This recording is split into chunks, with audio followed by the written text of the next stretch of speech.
একটা কথা বলবে তন্ময়? হঠাৎ তোমার এই মাসি কোথা থেকে উদয় হলো আমাদের ফ্ল্যাটে? 2 বেডরুমের ফ্ল্যাটে মাঝে মাঝে আমার বাবা মা এসে 1-2 দিন থাকেন, তাতেই বুক চাপ লাগে। আর ইনি কি পার্মানেন্টলি এলেন নাকি? এতদিন তো জানতাম তোমার একটাই মাসি টাটানগরে থাকেন, এখন ইনি কে? তন্ময় ফিস ফিস করে বলল, একটু চুপ করবে নূপুর প্লিজ, উনি শুনতে পাবেন যে। পান্না মাসি সত্যিই খুব ক্লান্ত, 2 দিন রেস্ট নিক, তারপর আমি যা হোক একটা ব্যবস্থা করছি। নূপুর বিরক্তি উগরে দিয়ে বলল, আমি তো বুঝতেই পারছি না, মায়ের মৃত্যুর পর এই মাসিকে তো দেখিনি সেদিন, এখন তোমার হঠাৎ মাসিকে মনে পড়লো কেন? তন্ময় শান্ত গলায় বলল, ফ্ল্যাটটা কিন্তু আমি কিনেছি, তাই এখানে আমারও একটু অধিকার আছে। নূপুর অবাক হয়ে তাকিয়ে দেখল, এমন তন্ময়কে ও কোনো দিন দেখেনি। একই অফিসের কলিগ হিসেবে তন্ময়ের সঙ্গে প্রেম নূপুরের। এক কথায় শান্ত নির্বিবাদী তন্ময়কে বেশ ভালো লাগতো নূপুরের, কিন্তু তন্ময়ের দিক থেকে কোনো এক্সট্রা আগ্রহ না দেখেই নূপুরও তেমন এগোয়নি। বছর 2 একই ডিপার্টমেন্টে জব করার পরেও হাই হ্যালোর বাইরে তেমন কোনো কথা এগোয়নি ওদের মধ্যে। আচমকা বিধ্বস্ত তন্ময় নূপুরের সামনে এসে বলেছিল, 4 দিনের জ্বরে মা চলে গেলেন, বাবা তো আগেই গিয়েছিলেন, মাও চলে গেলেন, একেবারে একা হয়ে গেলাম নূপুর। কাছা পড়েই অফিসে ছুটির অ্যাপ্লিকেশন দিতে এসেছিল তন্ময়। ও রমন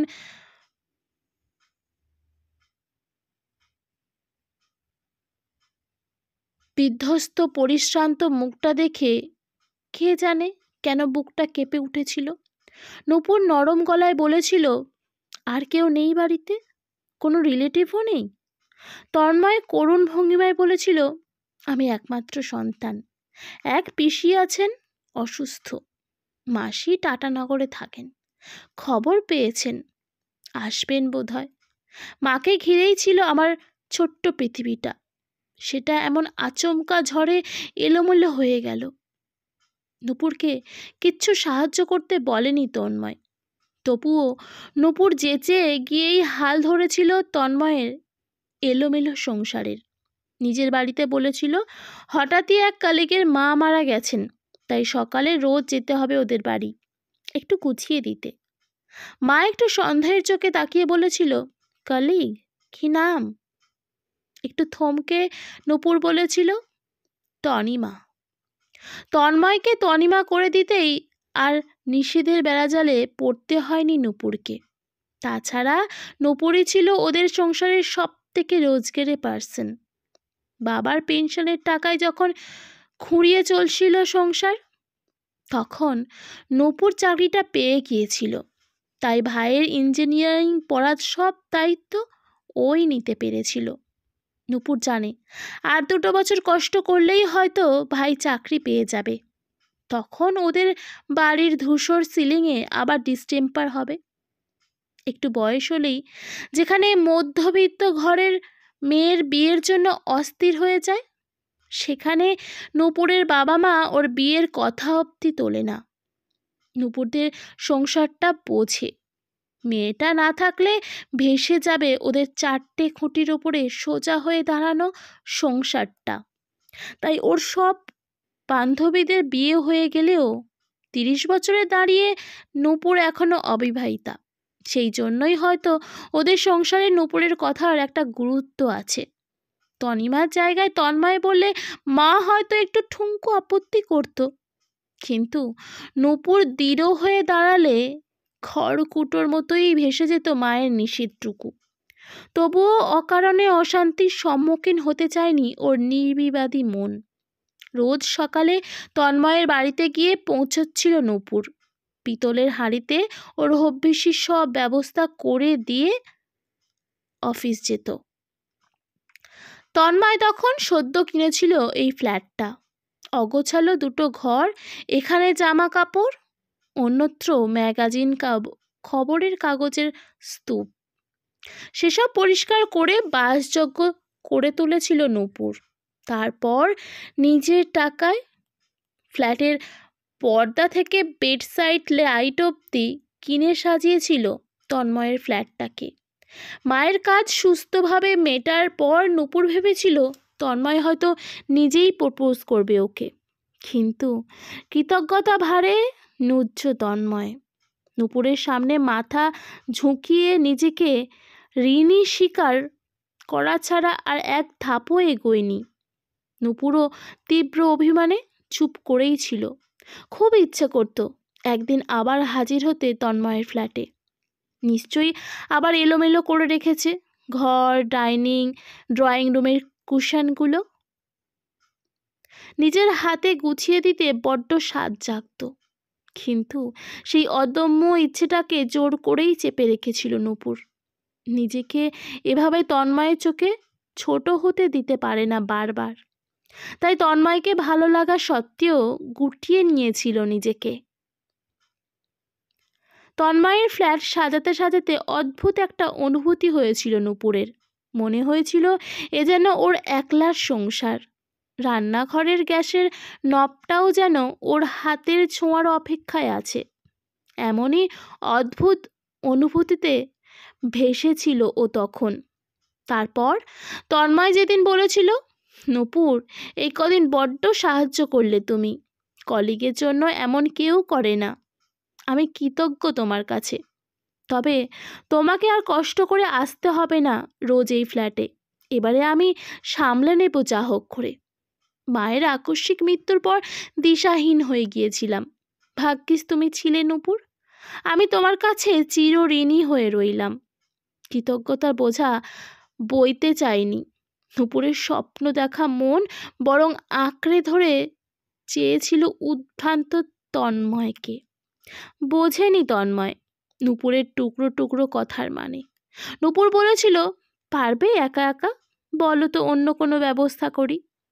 তন্ময় অবুঝের মতন বলেছিল, কাজের লোকের কথা বলছো, সে রাখবক্ষণ, আপাতত শেফালিদি যেটুকু করছে করুক। নূপুর বলেছিল, বিয়ে করবে না তন্ময়? তন্ময় হেসে বলেছিল, আমার মতন অগোছালো বাউন্ডুলে মানুষকে কে বিয়ে করবে নূপুর?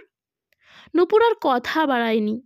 তাই বন্ধুত্ব আর কলিগের গণ্ডি পেরোয়নি ওদের সম্পর্কের সুতোটা। তারপরেও বছর দুয়েক কেটে গিয়েছিল কেমন আছো, কি টিফিন আনলে বলে। ততদিনে নূপুরের ভাই চাকরি পেয়ে গেছে। ভাইয়ের চাকরির খবরে এক বাক্স মিষ্টি এনে অফিসের সবাইকে খাইয়েছিল নূপুর। ওর কাঁধ থেকে একটু হলেও দায়িত্ব নামক কঠিন বোঝাটা হালকা হবার আনন্দে একটু বেশি সেজেছিল সেদিন। ওর ব্যাক ক্লিপ দেওয়ার অযত্নের চুলে যত্নে বাঁধা হয়েছিল এক এলো খোপা। চটজলদি রোজ চুড়িদার পরা নূপুরের শরীর ঘিরে সেদিন চা পাতা রঙের একটা শিফন শাড়ির হেল্লোল তুলেছিল। দুই ভুরুর মাঝে ম্যাচিং কুমকুমকে ইচ্ছা করেই ঘেঁটে দেওয়া হয়েছিল। অফিসে ঢুকেই কলিগদের হাতে মিষ্টি ধরিয়ে দিতেই কেকাদি আলগোছে বলল, নূপুর বয়স কিন্তু এখনো যায়নি তোমার, ভেবে দেখতে পারো। কেকাদির কথার সূত্র ধরে অফিসে একটু হইচই শুরু হয়ে গেল। কলিগরা বলতে শুরু করলো, শুধুই ভাইয়ের জবের খবর নাকি অন্য কোনো সুখবর আছে নূপুর? সাজগোজ দেখে তো সন্দেহ হচ্ছে। শ্যামলদা মজা করে বলেছিল, মেনু কার্ডটা ঠিক করার দায়িত্বটুকু আমায় দিও, বাকি তোমরা যা ইচ্ছে করো। নূপুর মুচকি হেসেছিল শুধু। মিষ্টির বাক্স নিয়ে তন্ময়ের টেবিলের সামনে দাঁড়াতেই অস্থিরভাবে চেয়ার ছেড়ে উঠে দাঁড়িয়েছিল তন্ময়। রাগী গলায় বলেছিল, কাকে বিয়ে করছো? সে নিশ্চয়ই তোমার যোগ্য, সে নিশ্চয়ই আমার মতন এলোমেলো উড়নচণ্ডী নয়। নূপুর হেসে বলেছিল, ভাই জব পেয়েছে, আমি এখন কর্তব্য নামক ভারী শব্দটার ফাঁক দিয়ে একটু হলেও মুক্তির বাতাস নিতে পারবো, তাই মিষ্টি খাওয়াচ্ছি সবাইকে। তন্ময় অপলক তাকিয়েছিল নূপুরের চোখের দিকে। যেন পড়ে নিতে চাইছিল ও সত্যি বলছে না মিথ্যে। তারপর ভাঙা গলায় বলেছিল, সাজলে তোমায় বড্ড মিষ্টি লাগে নূপুর। আমি বোধহয় তোমায় ডিজার্ভ করি না, তাই না? নূপুর কেকাদির কান বাঁচিয়ে বলেছিল, সবটাই নিজে ঠিক না করে নিয়ে কিছু প্রশ্ন আমাকেও করতে পারতে তন্ময়। তন্ময় অল্প হেসে বলেছিল, হিরোর মতন প্রপোজ করতে পারবো না, আবার পাশ্চাত্য কালচার অনুযায়ী উইলো ম্যারেমিও বলতে পারবো না। শুধু বলবো, দেখলে তো আমার ফ্ল্যাটটা শুধু ঘর হয়ে পড়ে আছে, সংসার হবার কোনো লক্ষণ নেই। জানো তো আমি অদ্ভুত রকমের ভুলভাল মানুষ। এত ওলট পালট জিনিসকে গুছিয়ে নিতে কি চাও নূপুর? স্বেচ্ছায় হাঁটতে চাও এমন অগোছালো মানুষের হাত ধরে? আসলে আজ যখন সবাই বলছিল তোমার নাকি বিয়ে, তখন একটা অপরিচিত অনুভূতির সম্মুখীন হলাম। মনে হচ্ছিল আমি স্টেশনে বসে আছি, অথচ শেষ ট্রেনটা আমার সামনে দিয়ে পেরিয়ে যাচ্ছে। আমি ছুটছি, তবুও ধরতে পারলাম না। তখনই বুঝলাম হারিয়ে ফেলার ভয়টা হারিয়ে যাওয়ার থেকেও বেশি ভয়ঙ্কর। নূপুরের চোখে বাঁধ নামানা জল এসে হাজির হয়েছিল অবাধ্য বৃষ্টির ফোঁটার মতন। নেহাত অফিস, তাই সামলে নিয়েছিল। শেষ পর্যন্ত তন্ময় ওর কাছে আত্মসমর্পণ করেছিল। খুব ঘরোয়াভাবেই অফিস কলিগ আর কয়েকজন আত্মীয় নিয়ে বিয়েটা হয়েছিল ওদের। নূপুর তন্ময়ের সংসারে এসেছে তা দেখতে দেখতে বছর 1.5 হলো। টুকটাক বিষয়ে মনোমালিন্য যে হয়নি তা নয়, তবে ওর অগোছালো সংসারের হাল ধরে নূপুরই ওর জীবনটাকে ছন্দে ফিরিয়েছিল বলে তন্ময় বিশেষ রেসপেক্ট করে ওকে। ভালোবাসা ছাড়াও অন্যরকম একটা ভরসার জায়গা ছিল নূপুর তন্ময়ের জীবনে। বিয়ের দিনেও তন্ময়ের তরফে তেমন কোনো আত্মীয় স্বজন দেখেনি নূপুর। ওর ওই টাটানগরের মাসি যা একজোড়া কানের দুল দিয়েছিল বিয়েতে, আর তন্ময়ের এক দূর সম্পর্কের কাকা এসেছিল বিয়েতে। এছাড়া 1.5 বছরের বিবাহিত জীবনে তেমন কোনো রিলেটিভ দেখেনি নূপুর। হঠাৎ করে ফ্ল্যাটে মাসির আগমন দেখে একটু অবাক হয়েই জিজ্ঞাসা করেছিল তন্ময়কে। তাতে তন্ময় নূপুরকে আরো বিস্মিত করে বলল, ফ্ল্যাটটা নাকি ওর, ও যাকে খুশি থাকতে দিতেই পারে। বুকে তীরের মতন বাঁধল কথাটা। এটাই সেই তন্ময়? কদিনে এত পরিবর্তন হয়ে গেল ওর। এর আগে অবধি তো নূপুরকে না জানিয়ে একটা সিদ্ধান্তও নেয়নি তন্ময়। এখন হঠাৎ কি হলো যে ওকে না জানিয়ে একজন অসুস্থ রিলেটিভকে একেবারে বাড়িতে এনে তুলল? আবার টাকা নিয়ে কদিন কিছু জিজ্ঞাসা করতে গেলেই বিরক্ত হচ্ছে নূপুরের ওপর। এ তো মহা সমস্যা এসে উপস্থিত হলো ওর সাজানো সংসারে। এমনিতেই বেশি বয়সে বিয়ে, তারপর চাকরি, সংসার সামলে সবে ভাবতে শুরু করেছিল ফ্যামিলি প্ল্যানিং নিয়ে। তখনই তন্ময় এই মাসিকে নিয়ে উপস্থিত। নূপুর তন্ময়ের মুখের দিকে তাকিয়েছিল দেখেই হয়তো তন্ময় বলল, পান্না মাসিকে আমি খুব ছোট থেকেই চিনি। নিজের নয় ঠিকই, কিন্তু চিনি সেই ছোট থেকে। এখন উনি অসুস্থ, কেউ দেখার নেই। ওনার টাকা পয়সা যা ছিল সব নিয়ে নিয়েছে 2 ছেলে মেয়ে। মাসি বড্ড অসহায় হয়ে পড়েছে, তাই ট্রিটমেন্ট করাবো বলে এনেছি এখানে। হিমোগ্লোবিন কমে গেছে, অ্যানিমিক শরীর। কয়েকদিন থাকলে কি খুব অসুবিধা হবে নূপুর? হয়তো বেশি দিন বাঁচবেন না। বয়সও অনেক হয়েছে, তবুও এই কটা দিন থাকুন না। নূপুর তন্ময়ের অসহায় চোখ দুটোর দিকে তাকিয়ে বলেছিল, তাহলে বলো আমায়, এখন তোমার মাসির জন্য কি সেবা করতে হবে? তন্ময় হাসি মুখে বলেছিল, জানি তো নূপুর, তুমি মুখে যাই বলো ফেলতে পারবে না। তোমার মনটা যে বড্ড সফট, নূপুর বলেছিল, এসব ন্যাকামি থাক, কোন ডক্টরকে দেখাবে সেসব ঠিক করেছো? দেখো, চাকরি সংসার সামলে আমার পক্ষে ওনার সেবা করা সত্যিই কঠিন। একজন সবসময় লোক রাখলে বোধহয় ভালো হয়। আমি অফিস থেকে ফেরার পর সে বাড়ি যাবে, কারণ এই ফাঁকা ফ্ল্যাটে তোমার মাসিকে একা রেখে আমি অফিসে শান্তিতে থাকতে পারবো না। তন্ময় নূপুরকে পিছন থেকে জড়িয়ে ধরে বলল, জানি তো তুমি অনন্যা, আমাকে সহ্য করার সব ক্ষমতা তোমার আছে। এত কিছুর পরেও কিন্তু পান্নাপালা দেবীর সম্পর্কে সঠিক তথ্য তন্ময় দিল না। উনি তন্ময়ের ঠিক কেমন মাসি সেটাও জানতে পারল না নূপুর। তবুও চুপচাপ মেনে নিল বিষয়টা। শুধু মনে মনে ভাবল, ভদ্রমহিলাকে একটু চোখে চোখে রাখতে হবে। আজকাল যা সব হচ্ছে, এত সহজে মানুষকে বিশ্বাস করাটা বোকামি। তন্ময়ের ভালো মানুষ হওয়ার সুযোগ নিয়ে এই মাসির ছেলেমেয়েরা তন্ময়ের ঘাড়ে একে গুছিয়ে দিয়ে গেল কিনা কে জানে। একটা বয়স্ক মানুষকে দিনে 3 বার খেতে দেওয়াটা বড় ব্যাপার নয়, কিন্তু সত্যিটা তো জানতে হবে নূপুরকে। নূপুর একা হাতে ওদের ডুবে যাওয়া সংসার সামলেছে, তন্ময়ের হাল ভাঙা সংসারের হাল ধরেছে। তাই যুক্তিবাদী মন এত সহজে সব কিছু মেনে নেয় না। অফিস বেরোনোর সময় পান্না মাসির ঘরে উঁকি দিয়ে দেখলো মাসি কী সব কাগজের কাটিং নিয়ে ঘাঁটছে। সবই খবরের কাগজের কাটিং। পরে এসে দেখতে হবে ওগুলো কি। আসলে তন্ময় ভদ্রমহিলাকে এত পাহারা দিয়ে রেখেছে যে নূপুর ওই ঘরে ঢোকার সুযোগই পাচ্ছে না।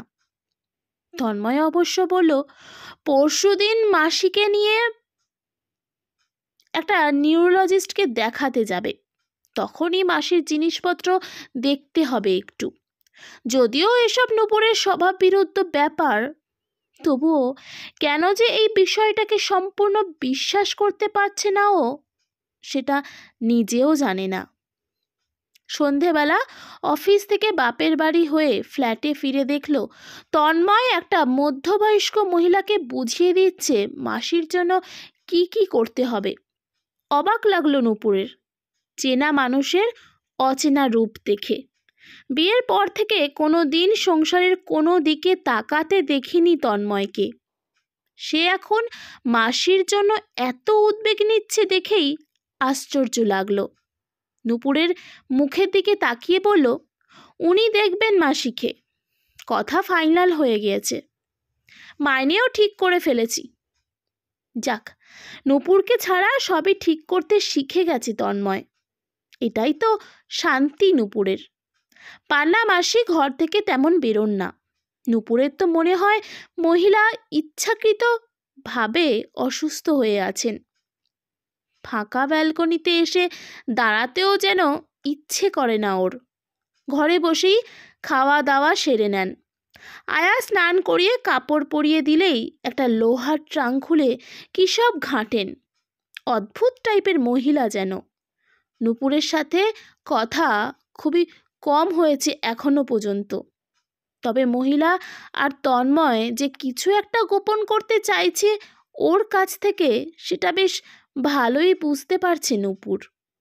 তন্ময় হন্তদন্ত হয়ে ঘরে ঢুকেই বলল, ডক্টরের অ্যাপয়েন্টমেন্ট পেয়ে গেছি, কাল যাব মাসিকে নিয়ে। ওনার বোধহয় নার্ভের সমস্যা হচ্ছে বুঝলে। নূপুর একটু বিদ্রূপের সুরে বলল, আমার থেকে তুমিই বুঝবে ভালো ওনাকে। যতই হোক মাসি বলে কথা, হয়তো ছোটবেলায় কোলে পিঠে করে মানুষও করেছেন তোমায়। তন্ময় একটু চমকে গেল যেন। ওর চমকানোটা নজর এড়োলো না নূপুরের। মাসিকে গাড়িতে তুলে বেরিয়ে যাবার পরেই অফিস বেরোলো না নূপুর। কাজের মেয়েটিকে একটু দোকানে পাঠিয়ে ঢুকে গেল পান্না মাসির ঘরে। ওনার ওই লোহার ট্রাঙ্কের ভিতরের রহস্যের সন্ধানে খুলে ফেলল ট্রাঙ্কটা। অন্যের জিনিস না বলে হাত দেওয়ার অপরাধবোধে ভুগছিল নূপুর। তবুও সত্যিটা জানতেই হবে। এই জেদের বশেই খুলে ফেলল ট্রাঙ্কটা। আধ ঘন্টা ঘাঁটাঘাঁটির পর নূপুর নিশ্চিত হলো পান্নাবালা দেবী কিছুতেই তন্ময়ের মাসি হতে পারেন না। মাসি তো নয়ই, তন্ময়ের সাথে কোনো রকম ব্লাডের রিলেশনই নেই এনার।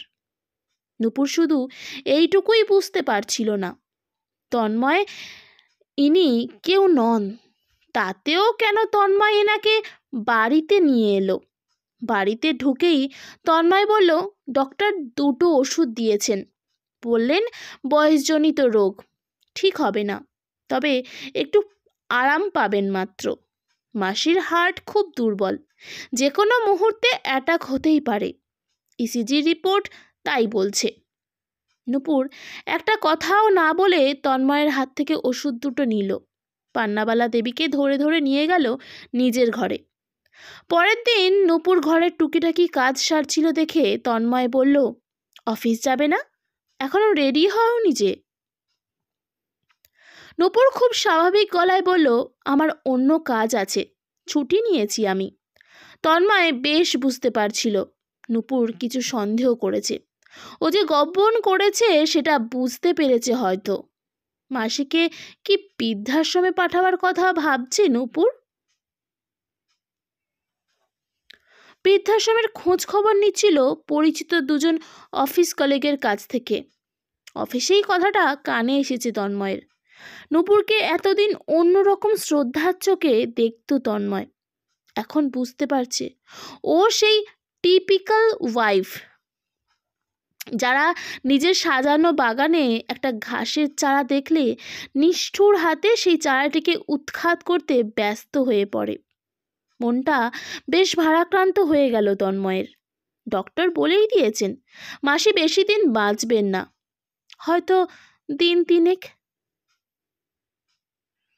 এই শেষ কটা দিন যদি ওদের বাড়িতে থাকতো, তাহলে কি খুব কিছু খারাপ হয়ে যাবে ওদের জীবনটা? মাসি তো এক কোণে পড়ে আছে, কোনো ইন্টারফেয়ার তো করতে আসছে না, তবুও কেন নূপুরের এত সমস্যা হচ্ছে? অফিসে গিয়েও অস্থির লাগছিল তন্ময়ের। বারবার মনে হচ্ছিল বাড়ি ফিরে হয়তো মাসিকে দেখতেই পাবে না ও। নূপুর বোধহয় এতক্ষণে ওনাকে দিয়ে আসবে কোনো বৃদ্ধাশ্রমে। ওই জন্যই দিন 2 ছুটির অ্যাপ্লিকেশন করেছে অফিসে। একটু তাড়াতাড়ি ফিরল তন্ময় অফিস থেকে। ওর সন্দেহ অমূলক নয় একেবারেই। মাসি নেই ঘরে, পড়ে আছে লোহার ট্রাঙ্কটা। নূপুরও নেই ওর ঘরে। তন্ময় উদ্ভ্রান্তের মতন ফোন করল নূপুরকে। ফোনটা সুইচ অফ বলছে। বাড়ি থেকে বেরোতে যাবে এমন সময় হন্তদন্ত হয়ে নূপুর ঢুকছে বাড়িতে। ওকে দেখে মাথাটা গরম হয়ে গেল তন্ময়। চিৎকার করে বললে বসলো, কোথায় পাঠিয়ে দিলে মাসিকে? বৃদ্ধাশ্রমে, নাকি হাওড়া স্টেশনে বসিয়ে দিয়ে এলে? ছি নূপুর, এতটা নিচে নামতে পারো তুমি? তোমার সাথে এক মুহূর্ত থাকার ইচ্ছেটাই আমার নেই। নূপুর স্তম্ভিত হয়ে দেখছে অতি পরিচিত মানুষটার অপরিচিত রূপটা। এই ওর তন্ময়, যার প্রতিটা রক্তবিন্দুও চেনে বলে গর্ব করে। মাসিকে ধরে ধরে বাড়িতে নিয়ে এলো কাজের মেয়েটা। মাসিকে অনেকটা সুস্থ মনে হচ্ছে যেন।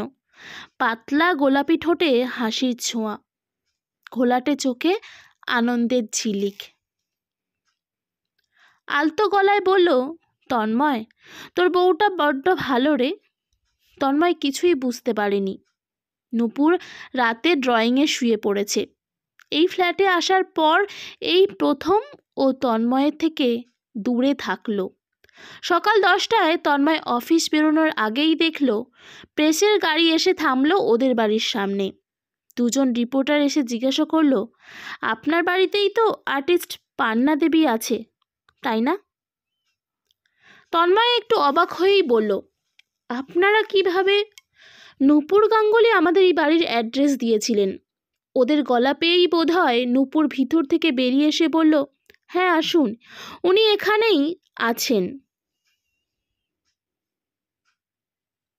পান্নাবালা দেবী সেই কিংবদন্তি অভিনেত্রী যিনি একসময় থিয়েটারের স্টেজ থেকে যাত্রার মঞ্চ কাঁপিয়েছেন।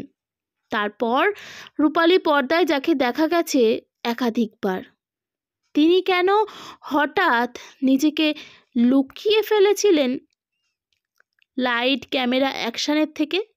এই প্রশ্নের উত্তর দেবেন উনি নিজেই। পান্নাবালা দেবীর ভাঁজ পড়া গাল দিয়ে ঝরে পড়ল নোনতা জলের রেখা। কাঁপা ধীর গলায় বলতে শুরু করলেন, নোংরা রাজনীতির শিকার হয়েছিলাম আমি। বসন্ত এসেছিল সিনেমায়, আমি নায়িকার ভূমিকায় অভিনয় করব এমন কাস্টিং হয়ে গিয়েছিল, কিন্তু মিস রীতা কি করে যেন পরিচালকের কাছে আমার নামে মিথ্যা রটিয়েছিল, আমি নাকি প্রেগনেন্ট, মাতৃত্বকে অস্বীকার করে অভিনয়ে সুযোগ নিতে চাইছি। আমি ডাক্তারি পরীক্ষা করার জন্য প্রস্তুত ছিলাম, কিন্তু কোনো প্রমাণ ছাড়াই অন্যায়ভাবে বাদ দেওয়া হয় আমায়। এই কথা রটে যায় গোটা স্টুডিও পাড়ায়। কাজ চাইতে গেলেই লোকে আমার পেটের দিকে কুৎসিতভাবে তাকাচ্ছিল। দু একজন তো বলেও বসলো, বিয়ে কবে হলো পান্নাবালা তোমার?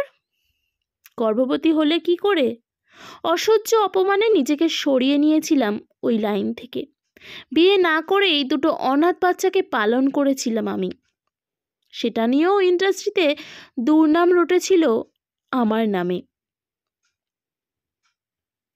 সেই সন্তানরাও আজ প্রতিষ্ঠিত, কিন্তু আমার পরিচয় দিতে চায় না কাউকেই।